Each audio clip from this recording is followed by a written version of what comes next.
ഞാനും അവസരം ചോദിച്ചു, കഥ പറയാൻ വേണ്ടിയിട്ട് ഒരുപാട് പേരെടുത്ത് പോയിട്ടുണ്ട്.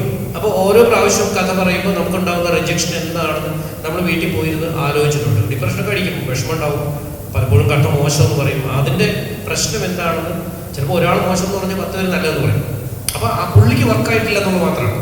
നമ്മൾ അഭിനയിച്ച് കാണിച്ച കഥാപാത്രം ആ സംവിധായകന് വർക്കായില്ല, അദ്ദേഹത്തിൻ്റെ ക്യാരക്ടറല്ല. അതുകൊണ്ടാണ് നമുക്ക് കിട്ടാത്തത് മാത്രം ആദ്യം മനസ്സിലാക്കുക. 2, ഒരാളെ ഇമ്പ്രസ് ചെയ്യാൻ വേണ്ടിയിട്ട് നമ്മൾ ഭയങ്കരമായി നാട്യശാസ്ത്രം പഠിക്കേണ്ട ആവശ്യമൊന്നുമില്ല. നമ്മളിപ്പം എല്ലാവർക്കും ഇപ്പം ഒരുവിധം സിനിമയിൽ ഇപ്പം 2 തരം ക്യാരക്ടേഴ്സ് ഉണ്ട്. ഒന്ന് നോർമലായിട്ടുള്ള മനുഷ്യരുടെ ക്യാരക്ടർ ഉണ്ടാകും, ഒന്ന് നമ്മൾ എക്സാജറേറ്റഡ് ആയിട്ട് എഴുതി വെക്കുന്ന ഏതെങ്കിലും അത്ഭുത കഥകളൊക്കെ പോലത്തെ സാധനങ്ങളൊക്കെ ആയിരിക്കും ഉണ്ടാവും. 2 തലവരികളുണ്ടാവും.